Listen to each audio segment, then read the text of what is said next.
alay niya sa dakilang Diyos Ama upang atin ang makamtan buhay na walang hanggan sa piging ng ating Panginoon dahil laging natitig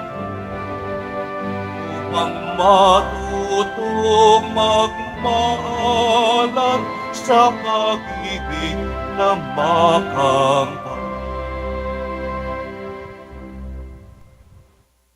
Sa ngalan ng Ama at ng Anak at ng Espiritu Santo, Amen. ang pagkapala ng ating Panginoong Jesucristo, ang pag-ibig ng Diyos Ama, at ang pagkakaisa ng Espiritu Santo naway sumainyong lahat. Mga kapatid, ngayon 12 ng Hunyo ay araw ng kasaninlan. Ialay natin ang misa natin ngayon para sa mga intensyon para sa araw ngayon. Para sa inyong mga intensyon, kayo na sa loob at sa labas ng Basilica Minor at pamansang namana ni Jesus Nazareno. Ang mga intensyon ng mga na-cross-posting ng mga chapels, groups at communities at mga nakiisa sa atin sa live streaming, sa Facebook Live, YouTube, X, at iba pang social media dito sa ating bansa at iba't ibang dako ng mundo. Mga kapatid, sa aklat ng mga hari,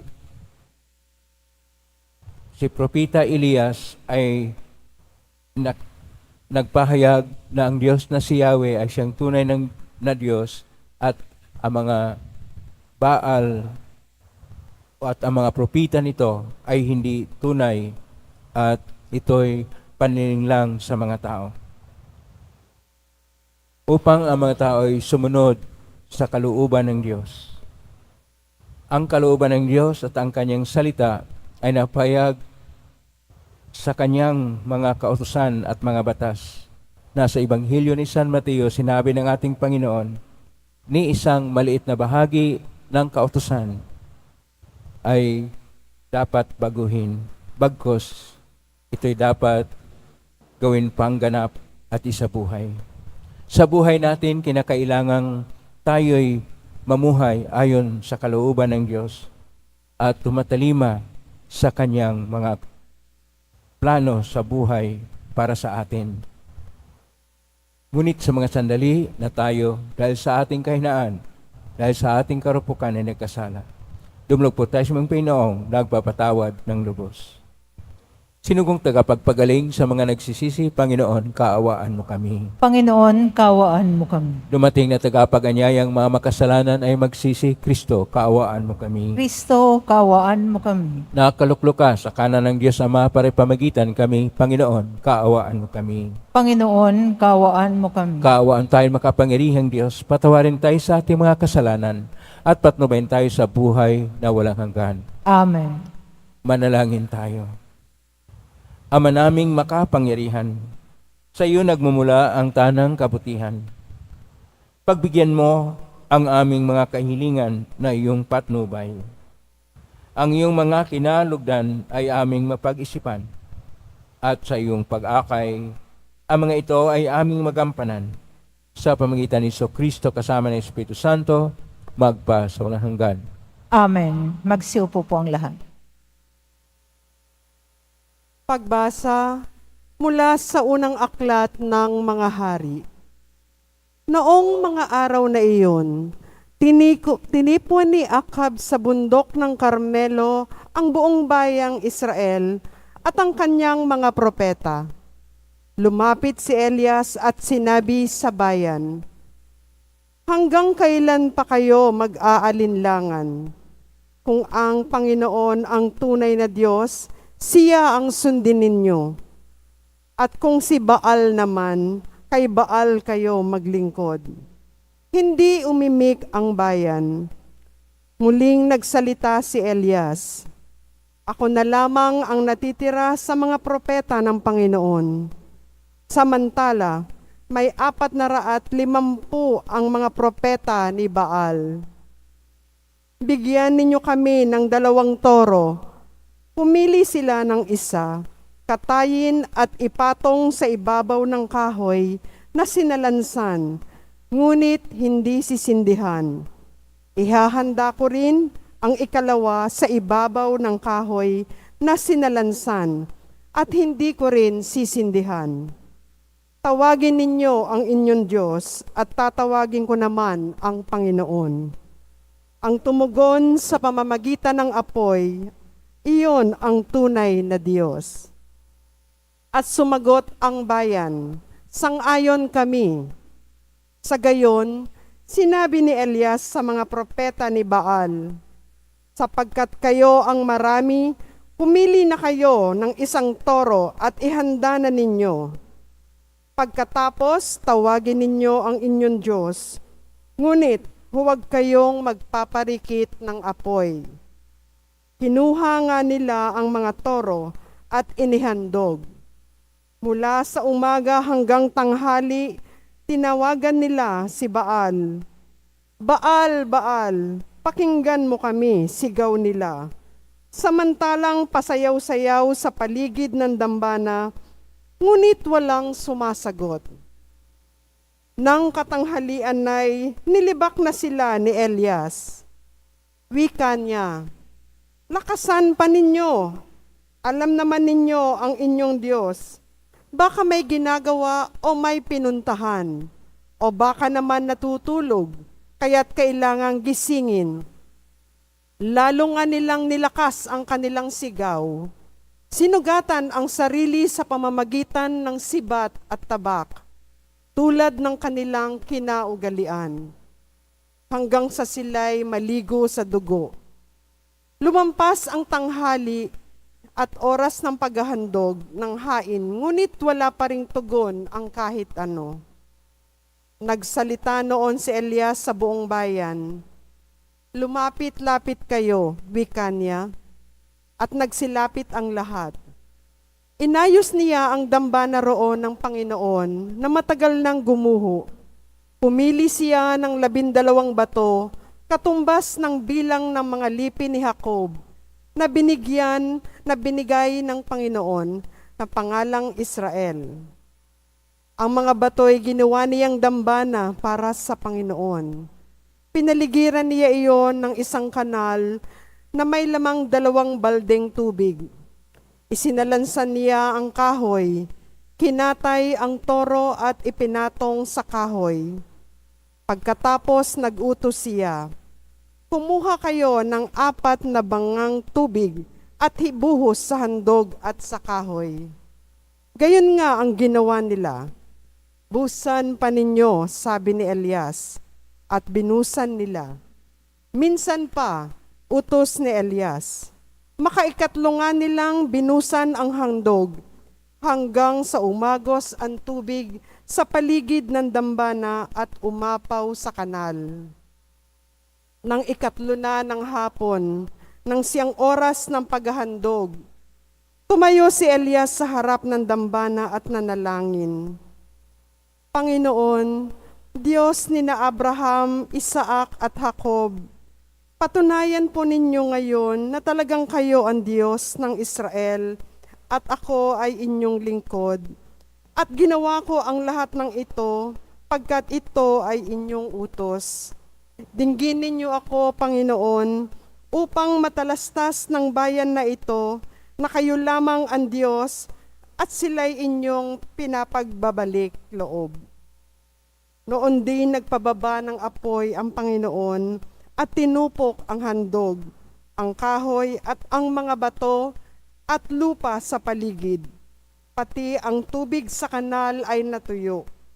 Pagkakita sa nangyari, nagpatira pa ang buong bayan at sumigaw, ang Panginoon ang Diyos, ang Panginoon ang Diyos. Ang salita ng Diyos. Salamat sa Diyos. Diyos ko, ang aking dalangin, ako'y iyong tangkilikin. Diyos ko, ang aking dalangin, ako'y iyong tangkilikin. O Diyos, ako'y ingatan mo, ingatan ang iyong lingkod, Ang hangad ko ay maligtas, kaya sa iyo ako dumudulog. Ika'y aking Panginoon, ang wika ko sa aking Diyos. Kabutihang tinatanggap ko ay ikaw ang nagkaloob. Diyos ko, ang aking dalangin, ako iyong tangkilikin. Silang bumaling sa ibang Diyos, suliranin abot-abot. Sa pagsambang gawin nila, ako ay hindi lalahok. Diyos ko, ang aking dalangin, ako iyong tangkilikin. Ikaw lamang o poon ko, ang lahat sa aking buhay. Ako'y iyong tinutugon sa lahat kong kailangan. Nababatid ko na siya'y kasama ko oras-oras. Sa piling niya'y kailanman hindi ako matitinag. Diyos ko, ang aking dalangin, ako'y iyong tangkilikin. Ituturo mo ang landas na buhay ang aking antungan. Sa piling mo'y madarama ang lubos na kagalakan. Ang tulong mo'y nagdudulot ng ligayang walang hanggan. Diyos ko, ang aking dalangin, ako'y iyong tangkilikin. Magsitayo na po ang lahat.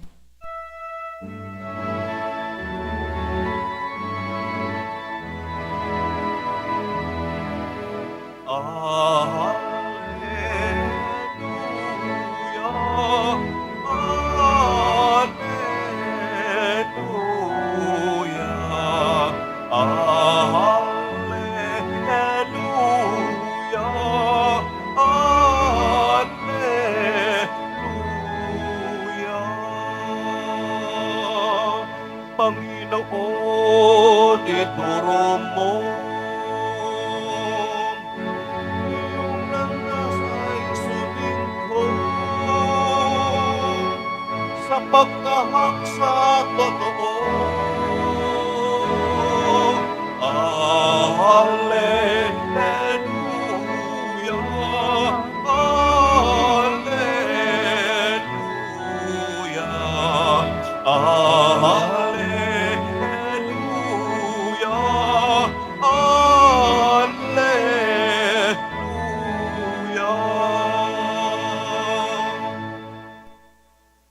Sumainyo ang Panginoon. At sumayo rin. Ang mabuting balita ng Panginoon ayon kay San Mateo. Papuri sa iyo, Panginoon. Noong panahong yon, sinabi ni Jesus sa kanyang mga alagad, "Huwag ninyong akalaing naparito ako upang pawalang bisa ang kautusan at ang aral ng mga propita. Naparito ako hindi upang pawalang bisa, kundi upang ipaliwanag at ganapin ang mga iyon." Tandaan niyo ito. Magwawakas ang langit at ang lupa, ngunit ang kaliit-liitang bahagi ng kautusan ay di mawala ng bisa hanggat hindi magaganap ang lahat. Kahit sino mang magpawalang halaga kahit sa kaliit-liitang bahagi nito at magturo ng sagayon sa mga tao ay ibibilang na pinakababa sa kaharian ng Diyos. Ngunit ang gumaganap ng kautusan at nagtuturo na tuparin iyon ay ibibilang na dakila sa kaharian ng Diyos.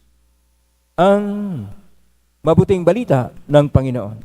Pinupuri ka namin, Panginoong Hesukristo. Magsiupo po ang lahat. Isang mapagpalang araw po sa inyong lahat. Purihin po natin ang ating Pong Isus Nazareno. Atin pagnilay-nilayan ngayon, ano ang kahulugan ng salita ng Diyos? Sa atin pong unang pagbasa, ang salita ng Diyos ay pinapahayag ng mga propita at sa ating unang pagbasa na mula sa unang aklat ng mga hari, Kapitulo 18, verso 20 hanggang 39, ay pinapahayag ni propita Elias. Ang background nito ay si Haring Akab at ang kanyang asawa na si Jezebel ay hindi na naniwala sa Panginoong Diyos na si Yahweh at nagkaroon na sila ng tinatawag na Diyos-Diyusang Baal. Ang Diyos-Diyusang Baal, naniwala sila, ito ay para sa kanilang pag-unlad sa kanilang ekonomiya at sila ay makapagtanim, makapag-ani ng marami. Ngunit dito, sila ay nagkaroon ng isang pagtatalo at si Elias ang nanalo sapagkat huwad ang mga propita na laging nagsasalita tungkol sa progreso at kaunarang material. Ang malaga ay ang Diyos at ang kanyang salita na dinadala ni propita Elias, na kahit anong sigaw na ginagawa nila kay Baal at nagsusugat pa sila sa sarili na kailangang bababa ang apoy mula sa langit. Ang apoy mula sa langit ay bumaba sa pamagitan ng salita ng Diyos, sa pamagitan ni propita Elias, upang ipahayag ano ang tunay at ano ang huwad, ano ang katotohanan at ano ang hindi totoo. Ang salita ng Diyos o Dabar Yahweh na sa Hebreo ay Logos Lotio o Verbum Dei sa Latin, sa atin, salita ng Diyos, ay pinapahayag sa tatlong tradisyon. Tradisyon ng mga na tinatawag tradisyon ng mga kautusan na Torah. Ito yung dapat sundin. At sa aklat ng Exodus Kapitulo 20 at Deuteronomio Kapitulo 5, naroon ang 10 utos. Mayroon ring isa pang tradisyon na tungkol sa salita ng Diyos na tinatawag na Nevi'im, mula sa Nabi, propita, Nevi'im, mga propita.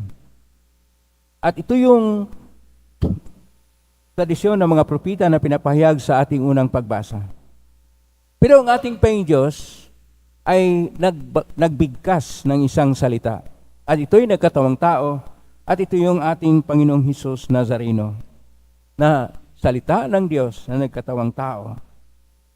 At dahil siya yung salita ng Diyos, kanya pong ipapatupad, hindi niya burahin, hindi niya baguhin, hindi niya sirain anuman ang Torah o tradisyon ng kautusan, anuman ang turo ng mga propita o nebiim, dahil yun ang kanyang pagpapahayag ng kanyang salita.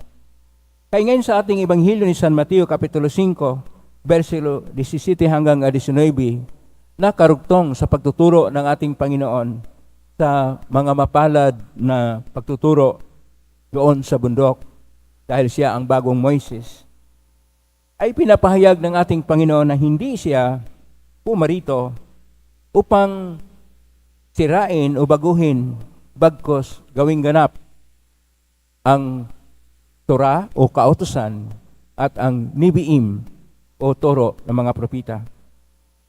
Kaya sinasabi niya na ang kanyang pagdating ay hindi upang naayon pa sa mga eskriba, hindi upang ipatotoo, ipahayag ang sinasabi ng mga propita na siya'y dumating upang sirain ang tradisyon, upang ang akala ng mga eskriba, siya ay nagpapahayag ng panibagong paningin. Kaya sinasabi nga ng ating Panginoong Hesus sa Ebanghelyo nga ni San Mateo, Kapitulo 5, versikulo 17, sinasabi niya na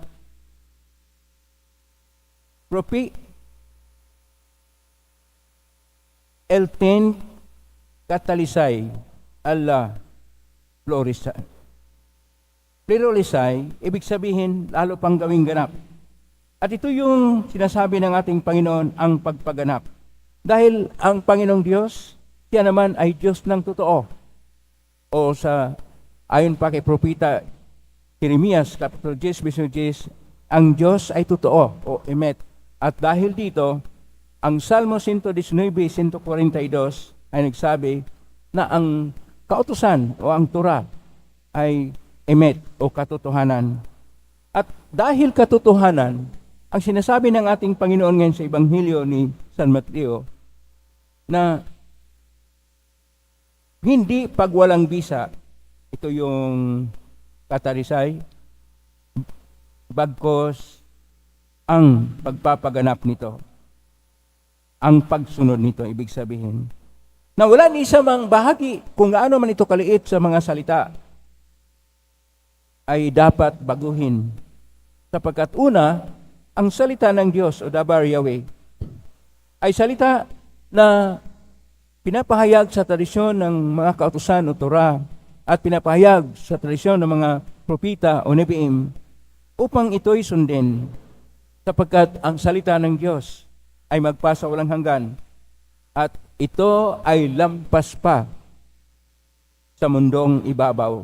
Kaya sinasabi niya, masira man ang mundo, nariyan pa rin ang kanyang salita.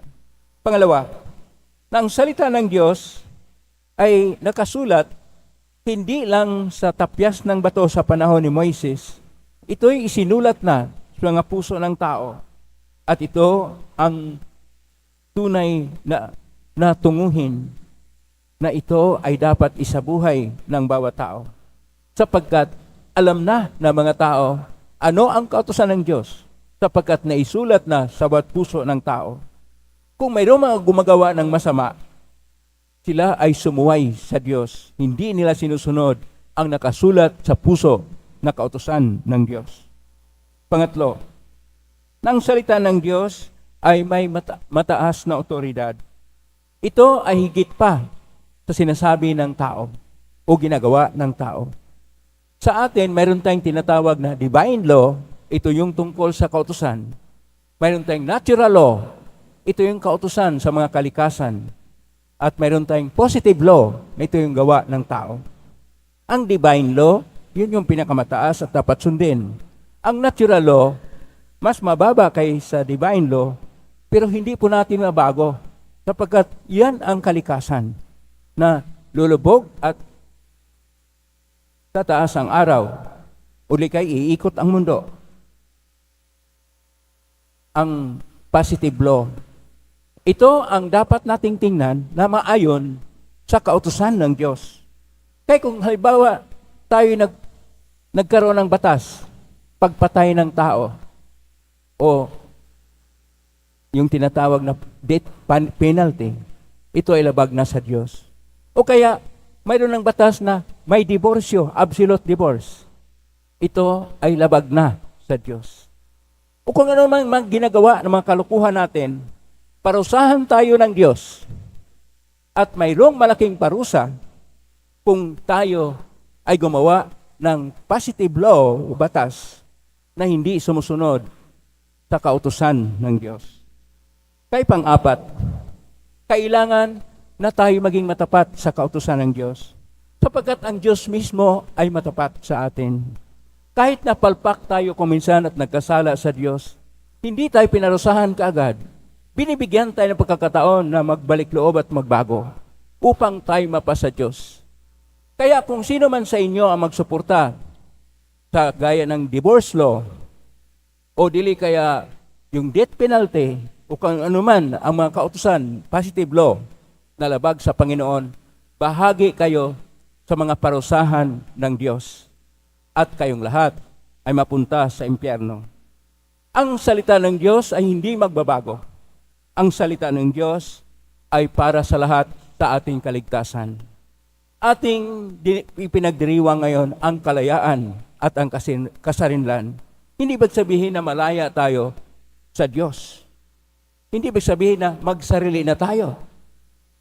Susundan pa rin natin ang kautusan ng Diyos. Ang ating Panginoong Hesus pumarito, hindi upang sirain ang kautusan, bagkos na ito'y ipaganap sa tunay na esensya nito, sa tunay na kahulugan nito, upang tayo na kung minsan ay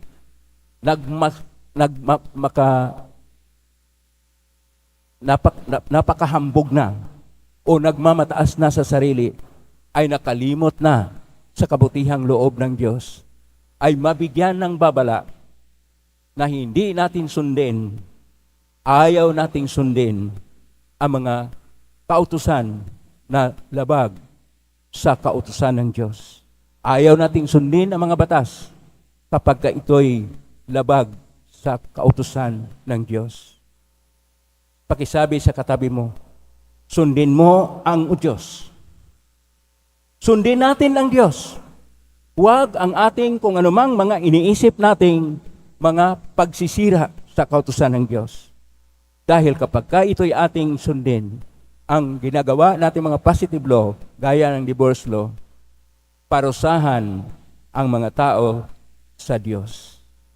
Kailangan natin isabuhay ang kautusan ng Diyos. Amen? Purihin natin ang Diyos. Magsitayo na po ang lahat.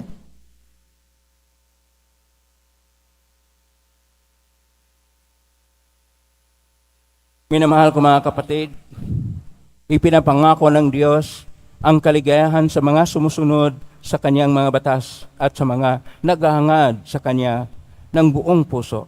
Manalangin tayo ngayon ng sama-sama at buong katapatan sa isang panampalataya. Diyos ng kaayusan, manatili nawa kami sa iyong landas. Diyos ng kaayusan, manatili nawa kami sa iyong landas. Ang Santo Papa at mga obispo sa pamamagitan ng kanilang pagtuturo at pamumuhay naway humikayat sa kawan ng sumunod sa pamamaraan ng pag-ibig ni Kristo. Manalangin tayo. Diyos ng kaayusan, manatili nawa kami sa iyong landas. Ang mga pamilya ng mga bansa naway higit na magsumikap at maging masigasig upang makamit ang kapayapaan at matatag na mapanatili ito. Manalangin tayo. Diyos ng kaayusan, manatili nawa kami sa iyong landas. Ang mga mag-asawa naway makadama ng alab ng pag-ibig ng Diyos sa kanilang pagsasamahan. Manalangin tayo. Diyos ng kaayusan, manatili nawa kami sa iyong landas. Ang mga may sakit at mga matatanda, naway lumakas ang kalooban sa pamamagitan ng mga salitang nakaaaliw at may katiyakan mula sa mga kumakalinga sa kanila. Manalangin tayo. Diyos ng kaayusan, manatili nawa kami sa iyong landas.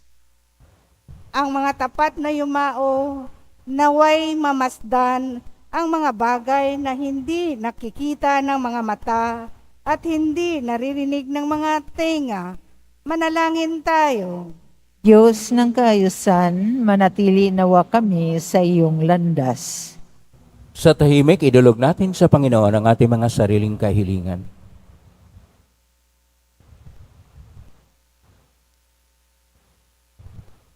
Makapangyarihan at walang hanggang Ama, naway liwanagan ng iyong batas ng pag-ibig ang aming buhay at malagiin mo kaming nasa matuwid na landas patungo sa iyong kaharian.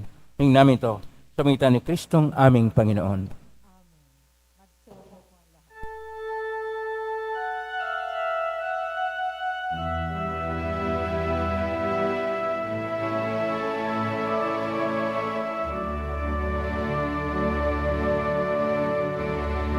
Salamat sa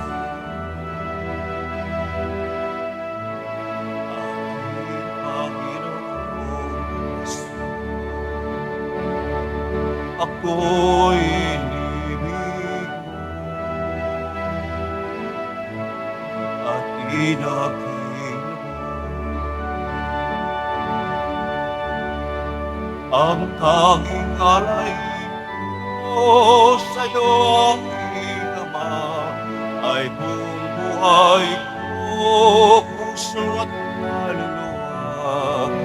Di makaya na maipagkaloob, mamahaling iyas Igintong nilupok ang aking dalangin, O Diyos ay tagakin, ang tanging alay ko, naway gamitin. Ito lang ang Ama, wala nang iba pa, ako hinihiling. Magsitayo na po ang lahat. Manalangin kayo kapatid upang paghahain natin ay kalugdan ng Diyos Amang makapangyarihan. Tanggapin nawa ng Panginoon itong paghahain sa iyong mga kamay, sa kaburihan niya at karangalan sa ating kapakinabangan at sa buong sambayanan niyang banal. Ama naming lumikha, tunghayan mo at kalugdan ang paglilingkod na aming ginagampanan upang ang aming inihain ay iyong marapatin at ang aming pag-ibig ay iyong pag-alabin. Sa pangitan ni Kristo kasama ng Espiritu Santo, magpa sa walang hanggan. Amen. Sumainyo ang Panginoon. At sumayo rin. Itaas sa Diyos ang inyong puso at diwa. Itinaas na namin sa Panginoon. Pasalamatan natin ang Panginoong ating Diyos. Marapat na siya ay pasalamatan. Ama naming kapangyarihan, tunay nga marapat ni kay aming pasalamatan. Pinagbigyan mong ito'y aming maihayag kahit nito'y walang anumang may daragdag sa kadakilaang sa iyo ay likas. Sa pagpupuri namin ang nakikinabang ay kami ring iyong pinakihirapan sa pangitan ng anak na minamahal. Kay kisa namang heli si awit ng papuri sa pay sa kalangitan, kami nagbubunyi sa kadakilaan. Santo. Santo, Santo, Santo, Panginoong Diyos ng mga hukbo, napupuno ang langit at lupa ng kadakilaan mo, o sana sa kaitaasan. Pinagpalang na paririto sa ngalan ng Panginoon, o sana sa kaitaasan. Magsiluhod po ang lahat. Ama naming banal, ikaw ang bukal ng tanang kabanalan, kay sumitan ng Espiritu banal, makalob na ito pang para sa aming maging katawan at dugo ng aming Panginoong Kristo. Bago niya pinagtiisang kusang loob na maging handog, hinawakan niya ang tinapay, pinasalamatan kanya. Pinaghati-hati niya yon, iniabot sa kanyang malagad at sinabi, tanggapin ninyong lahat ito at kanin. Ito ang aking katawan na ihandog para sa inyo.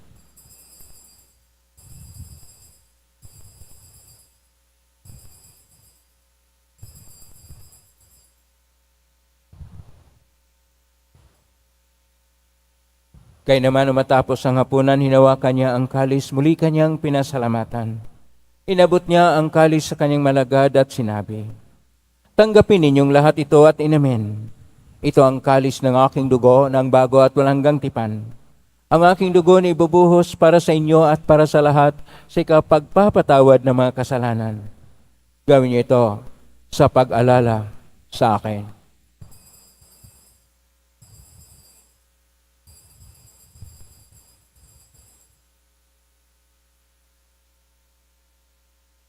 Magsitayo na po ang lahat. Ang misteryo ng pananampalataya. Si Kristo'y namatay, si Kristo'y nabuhay, si Kristo'y babalik sa wakas ng panahon. Ama, ginagawa namin ngayon ang pag-alala sa pagkamatay at muling pagkabuhay ng anak kahit naalay namin sa iyo ang tinapay na nagbibigay buhay at ang kalis na nagkakaloob ng kaligtasan. Kami nagpapasalamat dahil kami narapat na tumayo sa harap mo para maglingkod sa iyo. Isinasamo namin kaming magsasalo-salo sa katawan at dugo ni Kristo ay mabuklod sa pagkakaisa sa pamagitan ng Espiritu Santo. Ama, lingapin simbahang laganap sa buong daigdig. Pususin mo kami sa pag-ibig kaisa ni Francisco na aming Papa at ni Jose na aming Obispo at ng Tanang Kaparian. Alalahanin mo rin mga kapatid naming nahimlay, may pag-asang sila muling mabuhay, ganing lahat ng mga pumanaw. Kawaan mo sila at patuloyin sa iyong kaliwanagan. Kawaan mo dapatin kaming lahat na makasalo siyang buhay na walang wakas. Kaisa na mahal na Birhen Maria, Ina ng Diyos, ng kabiyak ng puso niyang San Jose, kaisaan mga apostol, ni San Juan Bautista, ni San Roque, ni San Lorenzo Reyes de Manila, ni San Pedro Calungsod at ng lahat ng mga banal na namuhay dito sa daigdig ng kalugod-lugod sa iyo, may pagdiwang nawa namin ang pagpupuri si karangal mo sa pangitan ng anak na aming Panginoong Hesus Kristo. Sa pamamagitan ni Kristo, kasama niya at sa Kanya, ang lahat ng parangal at papuri ay sa iyo, Diyos Amang makapangyarihan, kasama ng Espiritu Santo, magpasawalang hanggan.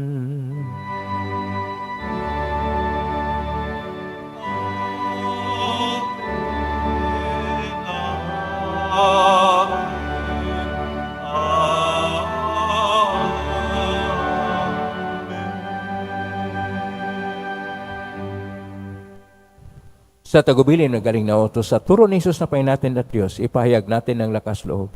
Ama na,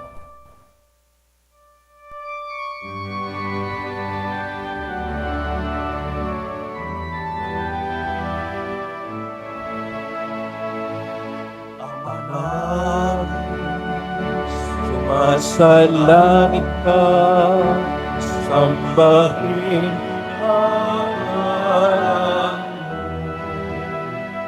Mapasa amin ang kaharian mo, sundin ang loob mo.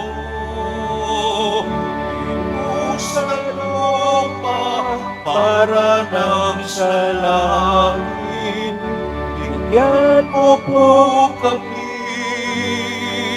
ngayon ng aming kakanin sa araw-araw at pagtawarin mo kami sa aming masala para ng pagpapatawad namin sa nagkakasala sa amin, at huwag mo kaming ipahintulot sa tukso,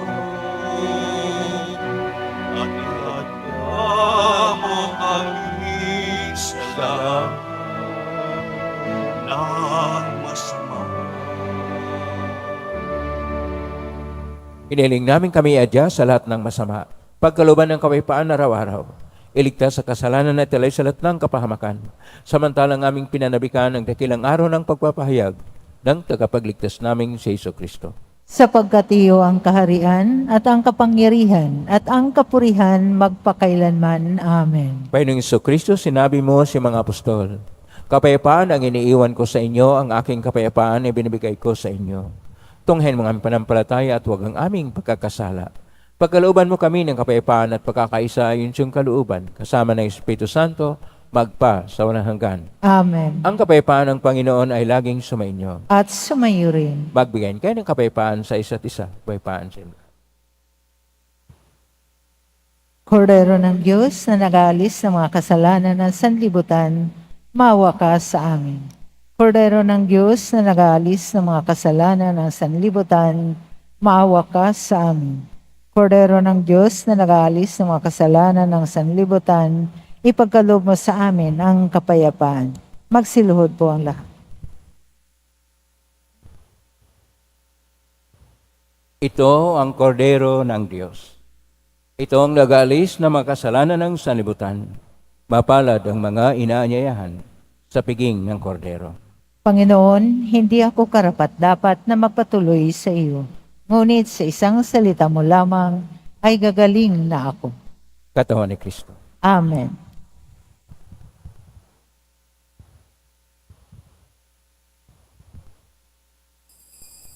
Para sa lahat ng tatanggap ng banal na komunyon, sasagot po tayo ng Amen. Pagkasabi ng pari o ng lay minister ng katawan ni Kristo, at isubo agad sa bibig bago malis sa harapan ng pari o ng lay minister. Sumunod po tayo.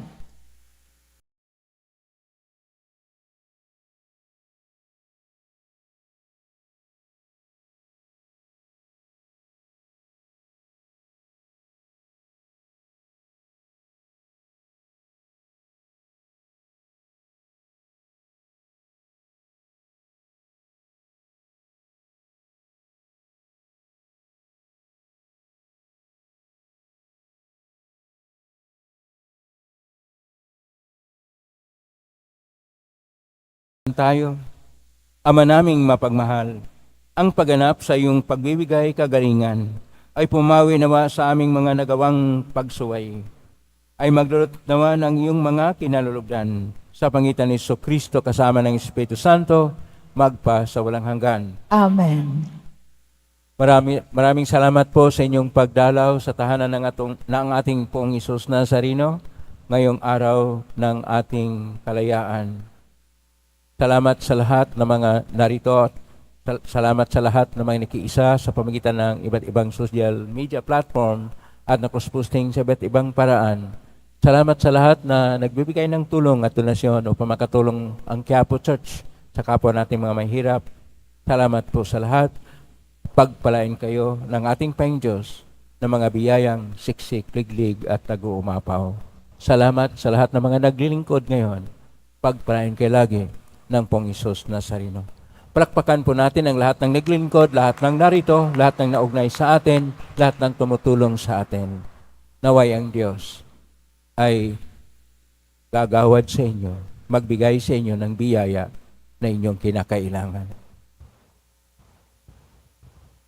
Ang salita ng Diyos, Dabar Yahweh, Logos to Theo, Verbum Dei, salita ng Diyos, ay dapat ating isabuhay.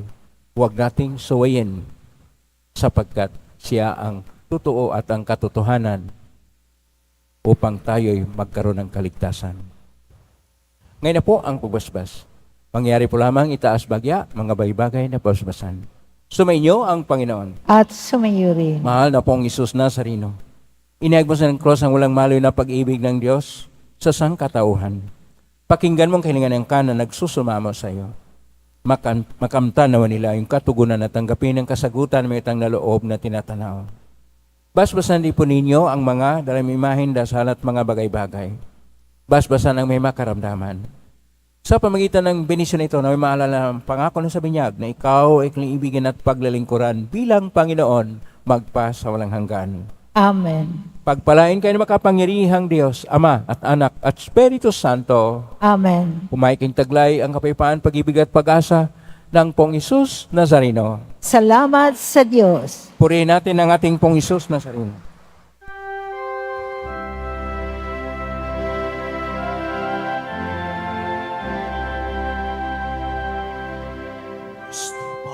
Padre Jesus Nazareno, sinasamba ka namin. Pinipinto ka namin para lang aming buhay at kaligtasan. Cristo Padre Jesus Nazareno, iligtas mo kami sa kasalanan. Ang krus mong pinamatayan ay sagisag ng aming kaligtasan. Nuestro Padre Jesus Nazareno, dinarangal ka na amin. Nuestro Padre Jesus Nazareno, inuluwalhati ka namin. Nuestro Padre Jesus Nazareno, dinarangal ka namin. Nuestro Padre Jesus Nazareno,